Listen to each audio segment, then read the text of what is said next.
This is everybody's favorite superstar, Rob Van Dam. You're catching me on the Interactive Interview. Sweet.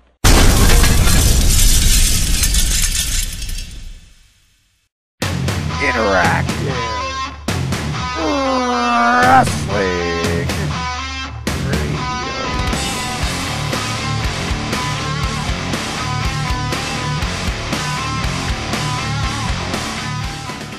And this is the long-awaited interview with Jerry Lynn.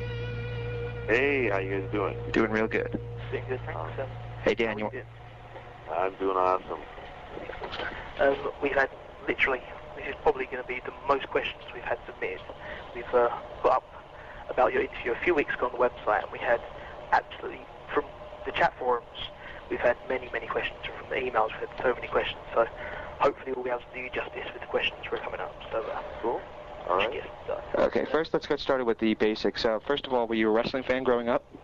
Oh, yeah. Ever since I was 6, my first wrestling. And then I knew I was hooked right away, and every weekend it was roller derby and then wrestling. And who were your favorites when you were growing up?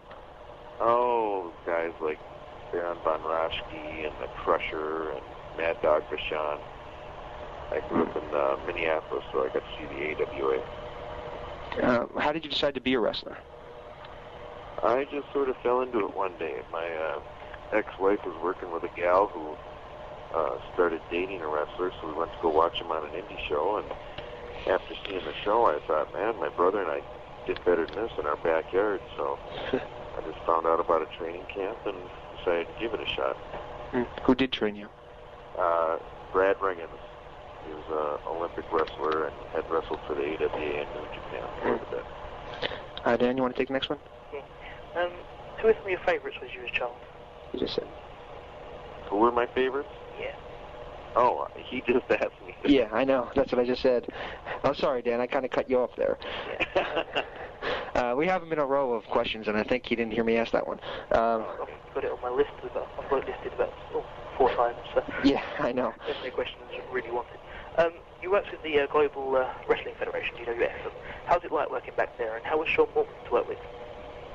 Oh, he was always great. I mean, he had, when he first moved to Minneapolis, he and I would get together every day and watch Japan tapes and Mexican tapes and whatever wrestling we could find and try and get better. And before Global, we had actually wrestled each other for 2 years straight on the indie scene up there, and then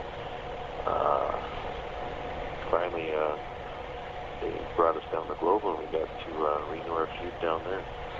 What was your opinion of working in the Sportatorium? It was awesome, because the building was so nostalgic and had so much history behind it. And I remember watching the old U.S., what was it, the old WCCW World Class Championship, and the Von Erichs and Freebird feud, and it was just great to be able to go in there and wrestle in that same building. What was the booking like back then? Who was the bookers and? Oh, then it was Bill Eadie and Eddie Gilbert. He was also another one of my favorites. Not Cliff, Eddie Gilbert. Right. Why do you think that company ended up folding? Just finances. They got cheap and didn't want to fly anyone anymore, so they just used local. Just the product just eventually went. Took a turn for the worse and just eventually folded. Where did you go as soon as when Global closed and when you left Global? After Global, I moved back up to Minneapolis and just doing the indies, and I was going to Japan quite a bit. How did you end up working for World Championship Wrestling? Brad Ringens, the guy who trained me, asked me, he had a training camp going, and he asked me to come out and help him. So I was helping him train the guys and stuff, and then finally I asked him one day, I said, it's been 7.5 years. I'm like, what do I got to do to get a break? And he said, well, it's all TV now. He said, you got to come up with something flashy, and that'll catch someone's eye when they're channel surfing. Mm-hmm. So when I'd been in Japan, I'd seen so many cool outfits, and I thought, well, I hadn't seen any in the States like that. So I came up with the JL outfit and showed Brad, and he thought it was great, so we pitched it to WCW, and they said that's exactly what they've been looking for. So they brought me in, and then think on a live nitro, I broke my arm. So I was off for about 9 weeks, and I came back, and then by the time I came back, they brought in all the Mexicans, so a mask really didn't mean anything anymore. Who did you break your arm against? Dean Malenko.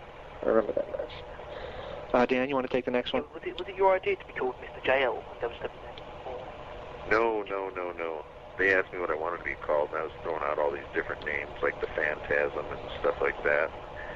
They said, well, they didn't want to just slap a name on me without researching any copyright infringement, so Kevin Sullivan was the booker at the time, and he just said, what the hell, I'll call him Mr. JL, and I knew it was the beginning of the end. Oh, wow. Did you feel that WWE was a plus for your career, or definitely not? I guess it was just a learning experience, so you could say it was a plus. It definitely wasn't fun. It wasn't a good time, but, you know, it was a learning experience, so it helped in the long run, I guess. Dan, take the next one. You worked a Raw match with Taka Michinoku, and then shortly headed off to the ECW. How did that all play out?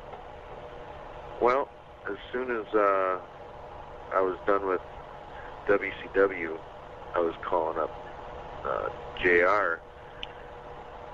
Actually, I wasn't even calling JR. I was just calling the WWF office. I think I was mostly talking with Bruce Pritchard and just trying to get a tryout or something. So I just kept bugging them. And finally, they called and asked me to come to Chicago and work Taka.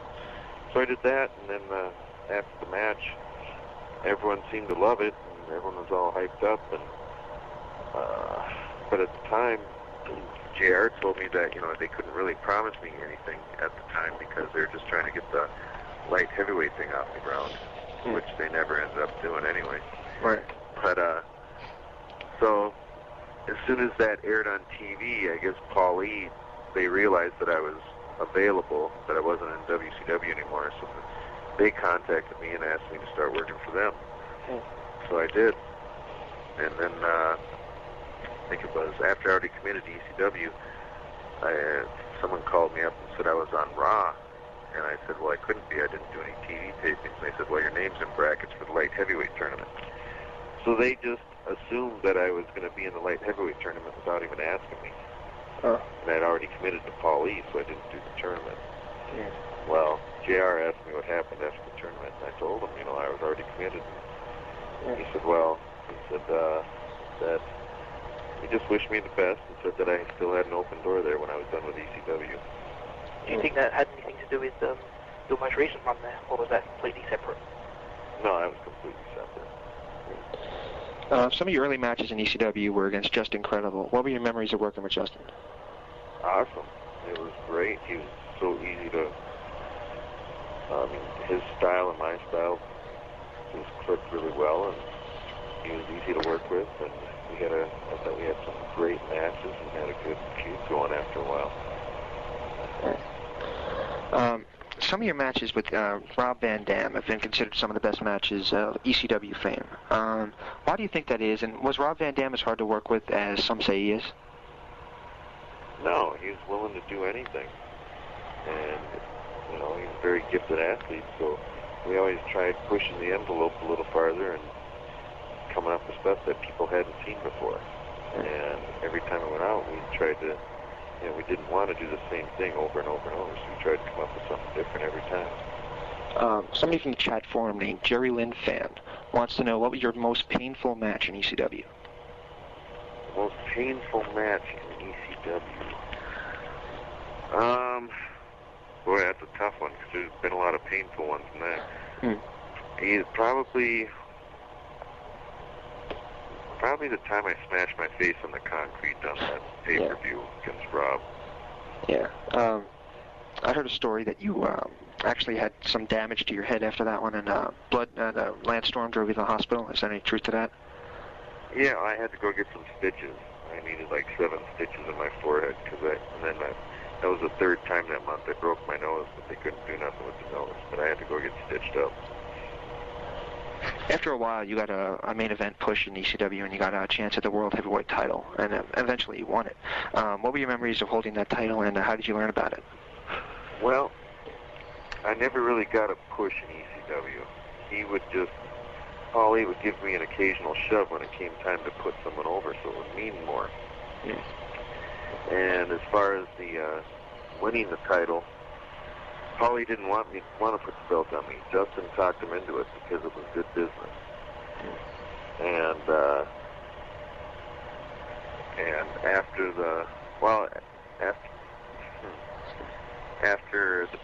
you put the belt on me, I mean, you could tell that how thrilled he was to have it on me, because the next pay-per-view it came right off. I'm surprised it lasted that long, actually. Wow. Do you blame Paul for the fact that he didn't succeed in WWE? He might have had something to do with it. I don't know, who knows? I don't know what the real story is. All I was told was creative department couldn't come up with anything, but I don't believe that. There's a lot of political crap going on there all the time, so I know it was politics. And he may have had something to do with it. You were around for the closing of ECW. Did you see that coming, and what was the locker room like at the last pay-per-view and the last couple of shows? Because I've heard a lot of people give a lot of weird stories about those days. Well, the morale wasn't very good, wasn't very high, but we always took pride in our work, and we still went out there and put on the best show. And as far as the last pay-per-view, we found out a week before that we were only going to be getting half our paychecks, which we were already like 2 months behind in pay anyway. But, so no one was thrilled about that. And then when people heard RVD was going to be there, well, then a lot of people were pissed off because they knew Rob was getting money, because Rob was boycotting. He wasn't showing up at shows because he wasn't getting paid. So there was a lot of shit going on, and I wasn't thrilled about going because I wanted my whole paycheck. So I showed up at the building, and the minute I got there, I went and found Paulie and asked him if it was true, and I was pissed off when he said yeah. So I almost didn't do it. I went around and talked to a lot of different boys and said I wasn't going to do it. And then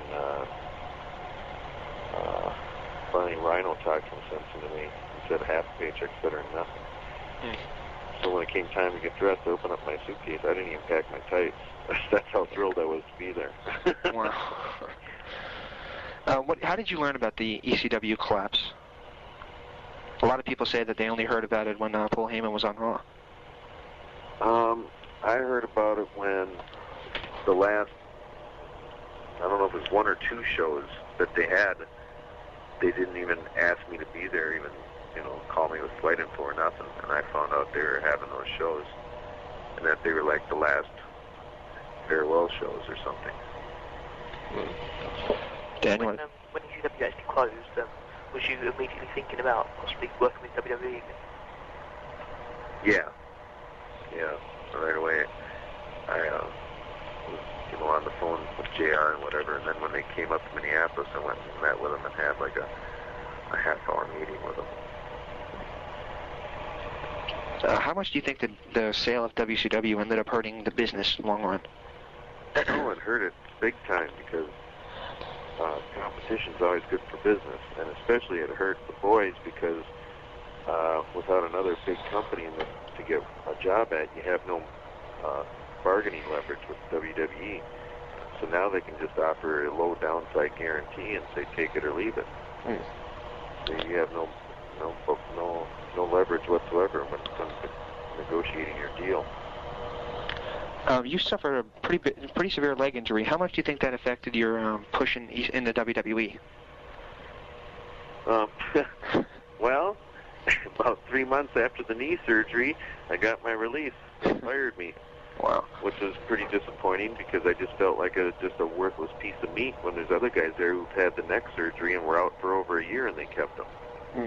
But, I kind of see the writing on the wall anyway, because after they took the light heavyweight strap off me, I was delegated to just doing heat jack taping. And then after that, eventually, I was just doing dark matches with guys getting tryouts.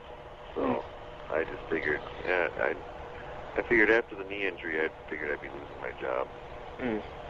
When they put the white heavyweight strap on you, were there plans for you to move up the divisions cut the card, or is it just kind of a stopgap? No, I think it was just a test.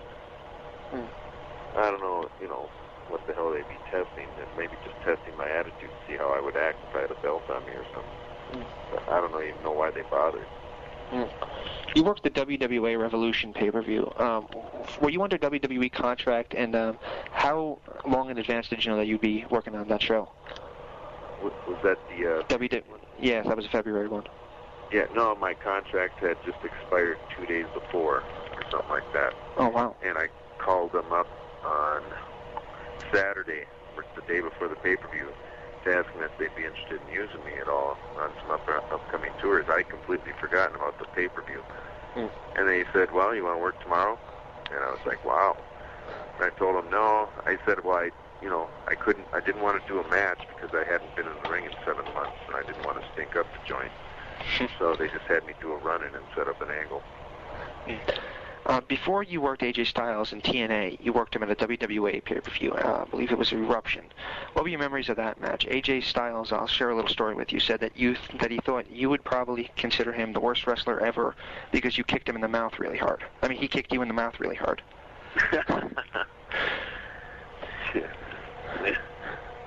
When you're in the ring, shit happens.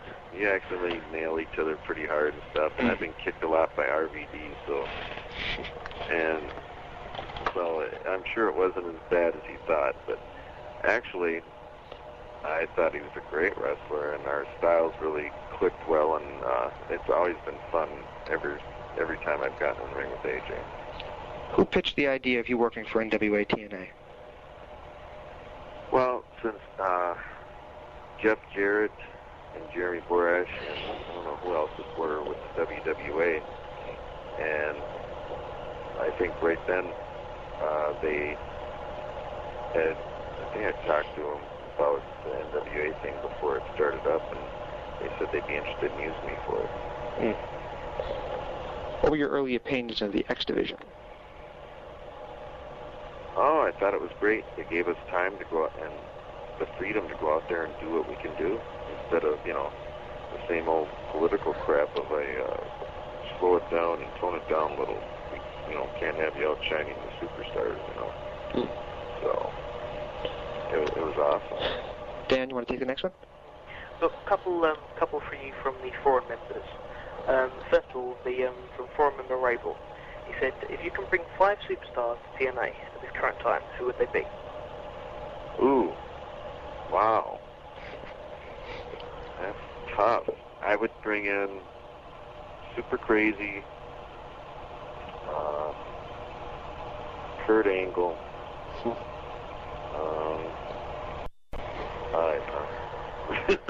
great. Wow. There's so many all over the country. It's Doug Williams, Johnny Storm,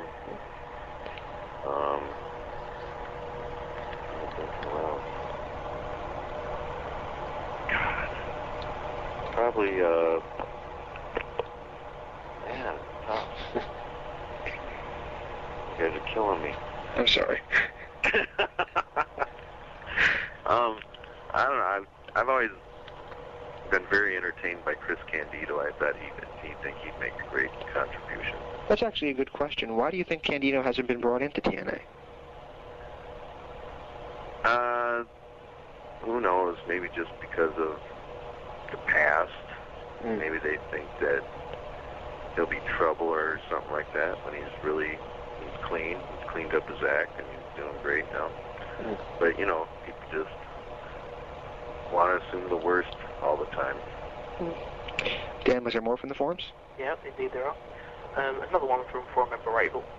He said, you've worked for TNA, XPW, WWE, and ECW.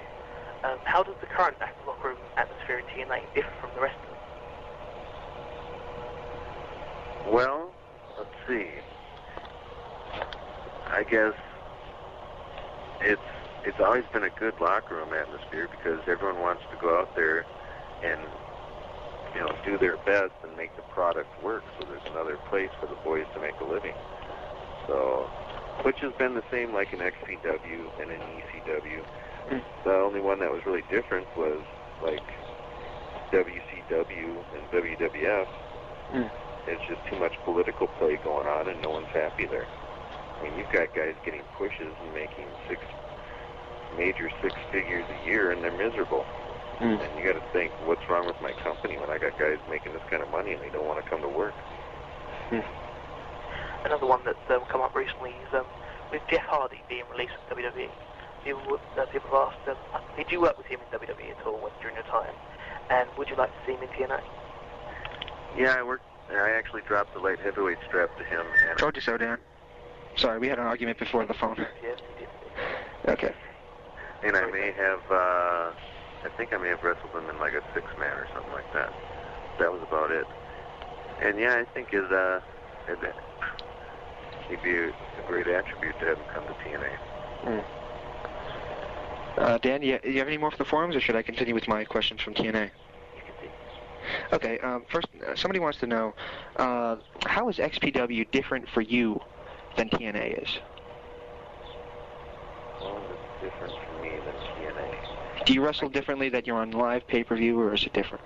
Yeah, that's the big difference, is TNA has the live pay-per-view, and everything goes down right to the, very second, where XPW was mainly just house shows being taped for, their video distribution or coming up pay-per-view events that they might be doing. So I guess it was a little bit stress-free, a little more stress-free than doing a live pay-per-view. What are your memories of the first X Division title match? It was a long-ass night. Yeah. Because I actually moved down to Nashville for the very first show. And so I had just got done doing a 4-day loop going back and forth from, I think I was in Canada, in Philly, New York, out to L.A., and then I had to get home. And when I got home that day, I had to pick up the trailer, pack it. I had about 3 hours of sleep, and then I headed out, and I drove with the trailer. I think it took me about, roughly 15, 16 hours to get to Huntsville for the TNA show. No, actually, I went straight to Nashville, unhooked the trailer, didn't even unload it, got some sleep, and the next day headed to Huntsville, and we had to do 2 shows that night because they were planning on, we did the first one live, and then we had to tape the second one for the next week right after. Right. So I was exhausted. In the first one, we had the 6-man tag with the Flying Elvises, and that was the first match of the first show. Then when we got to the taping the second show, we did the big double elimination X Division title match at the end of the show. And the way it was set up, I was in the ring with, Psychosis, Low-Key and AJ. Low-Key and AJ. And the way the falls ended up, I was in there for over, I think, 35 minutes straight. Wow. And it was with all 3 different guys. So it was a long-ass night. Many weeks later, you ended up winning the X Division title. How does that rank in your career highlights? Oh, it's way up there because it's something that I helped build and establish, and just because of that fact, it just means a little more. How did the company change when Vince Russo came in? I think it changed to a little more talking than action at some point. And because just, certain parts of certain shows I don't like, that I just didn't trip my trigger with the shows that start out with 15, 20 minutes of talking. I mean, I'm still a wrestling fan, and when I turn on the show to watch wrestling, I want to see some action. I don't want to see 15, 20 minutes of talking right away. That's, but not every show is like that. But there were some shows that started out that way, and I just didn't agree with it. You worked with Sean. No, you didn't work with Sean Waltman. You worked with AJ when you won the belt back, and then you eventually dropped it to Sonny Siaki. Do you consider Sonny Siaki an X Division wrestler?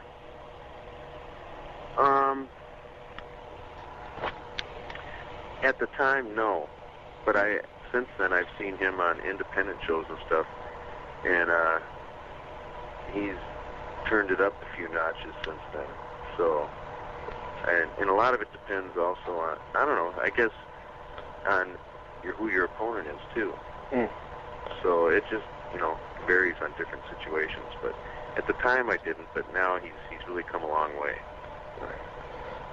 What was your take on being taken out of the X Division title mix and put into more heavyweight matches?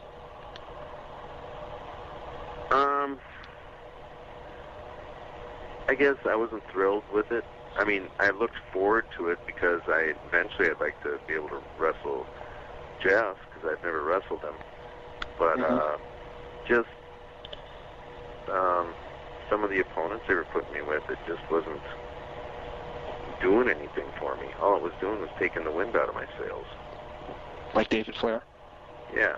I mean, nothing against him, but he's pretty green. And right. There's only so much you can do, you know. What do you think of the future of the X Division? Future of the X Division? Yes. Well, it just depends on, you know, how many matches they give us and what kind of wrestlers they bring in and how much time they give us. Last night, they had Kid Cash wrestle Trinity, and a woman pretty much stood toe-to-toe with Kid Cash and pretty much did the X Division style with him. How do you think that'll affect the business long run, and do you think you can see her being a star for the company? Well, I actually don't think they went toe-to-toe because he basically was really kicking her ass all over the place and really gave her a severe beating. Yeah. And what I didn't agree with was the having someone run in on that match because the people were so much behind her that I think them having those guys run in just kind of gave it a flat finish. Because if she would have done something out of desperation, like gave him a nut shot and pinned him, I think that they would have blown the roof off the place. I actually agree with you. But you know, just I think the match was very well done because besides the finish. The rumor is that TNA is going to open some sort of a training school. And a couple months ago, Jeremy Borash kept dropping your name as being one of the trainers. How is that progressing? And is there any information you can give us on that? Yeah, actually, they've been so busy with trying to work out these network deals and stuff, and with Fox Sports in Australia and Stars World over in Asia and stuff, that it's been sort of on the back burner. But yeah, they've been talking ever since day one that they want me to be the head trainer. So as soon as I got to go to England this weekend, but when I get back, I'm going to go down to the office and sit down and talk to them, and we're going to start and get it rolling. So we'll get something started here. Are you working the SWA tour this weekend? No. I would have liked to, but it didn't work out. You've worked with them before in the past. What's your memories of working in England? Do you think maybe some stars from England? If you can't tell, he's British, by the way. Yeah. In case you couldn't tell. So such as, Doug Williams and Johnny Storm have made the transition already. Do you feel that other people such as Nikita and people like that can make the transition? Oh yeah, definitely. They got a lot of tremendous talent over there. Yeah. I've had a blast going over there and working with some of the guys. Right now, you and Sean Waltman are both working with the XPW promotion. Do you think you guys can renew your feud there? Sean and I have talked about it when he was in TNA, and we talked about and then when he wasn't there at TNA, we talked about doing it for XPW. And there's been independent promoters who want to have us wrestle each other, but we want it to be a big deal because we've got the history behind us where we feuded for 2 years straight, and then we tagged together in Japan, and that worked out well, so we tagged together for a year. And we don't want to just go and wrestle each other just for a match on some indie shows. So we want to get old video footage and put together a whole video package telling the history and the whole story for, when and if it does happen. And we want it to be like, we haven't wrestled each other in probably, at least 11 years. Maybe even 12. No, probably about 11 years. 11 or 12 years. So we want it to be built up as like a rematch of the decade or something, something big. Got a couple more from the forums before we give you a word association. Got one from Sean Sheridan who says, if WWE were ever to come back to you with a full creative plan and offered you a renewed long-term contract, what would be your reaction? It would depend on what the money would be, because I wouldn't take a downside guarantee, because then they have no motivation to do something that get their money's worth out of you. So it has to be for a decent contract. And got one from forum member every customer welcome. It says, how long do you want to continue wrestling for, and what else do you hope to achieve in your career? I'll keep on wrestling as long as my body holds up and I don't stink up the joint. If I start being the drizzling shits, I'll bow out gracefully. I'm not going to overstay my welcome, I don't think. And what else do I have to achieve? I guess, I don't know if it'll happen, but I'm still hoping to hit that big payday someday. Dan, you want to do word associations, or should I? Yeah, I'll do it. You do it, okay. This will be fun. We've got word associations, probably played before. Either just give us a run or a one-word answer, whichever springs to your mind. We've got Eric Bischoff. Eric Bischoff. Oh boy. Damn. I've done him before, but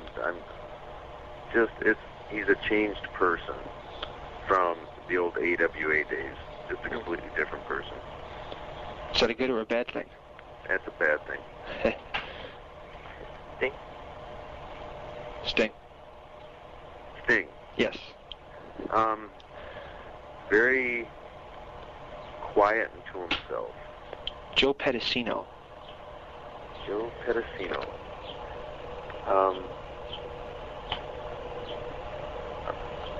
Very enjoyable to work for. Hulk Hogan.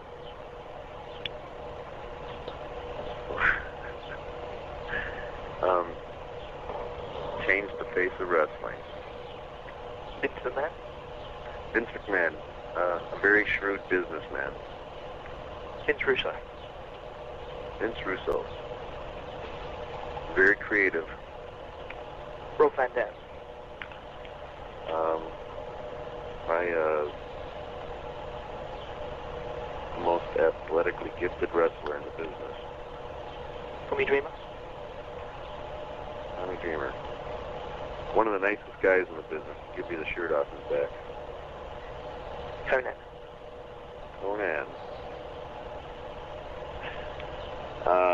He's great. He's one of my homies. Jeff and Jerry Jarrett.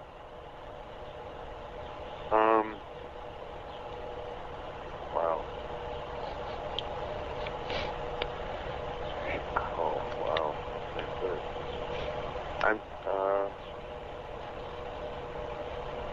Very good minds for the business. AJ Styles. Oh. Another, probably one of the best high flyers. Francine? Yes. In ECW, she was always hilarious. Paul Heyman. Oh boy. How about just owes me money? Wow.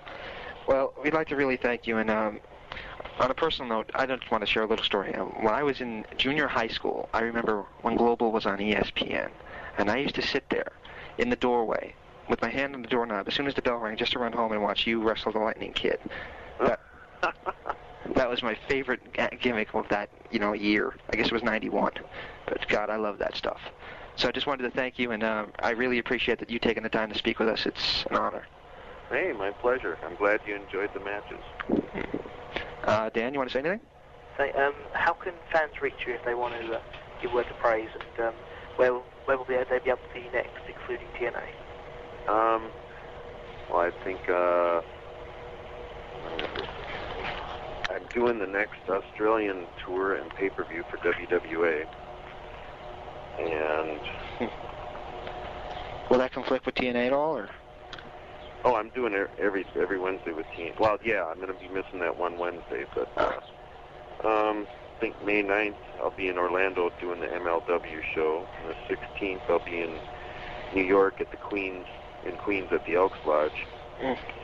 So I'm getting all over the place. That's a good question. MLW seemed to just pop out of nowhere with television. What is your opinion of that company? I think it's great. I mean, the guy brings in a loaded card of wrestlers from all over the place, from Japan, from Mexico, from everywhere. And he puts on a good show, and I'm glad he got a TV deal, because we need to get, I think more of these independent promotions need to get some TV time slots so everyone else out there can realize that WWE is the only show in town. Because I think everyone's fed up with WWE. I mean, the ratings are obviously proving that, and how many people they draw at the shows. And what is your opinion of the current product? Oh, horrible. If I want to watch it, I got to videotape it so I can fast forward through it. Again, it's been a pleasure speaking to you, myself as well.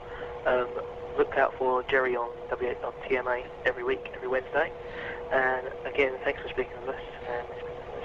And thanks for having me. Thank you. Stay tuned for more from the interactive interview.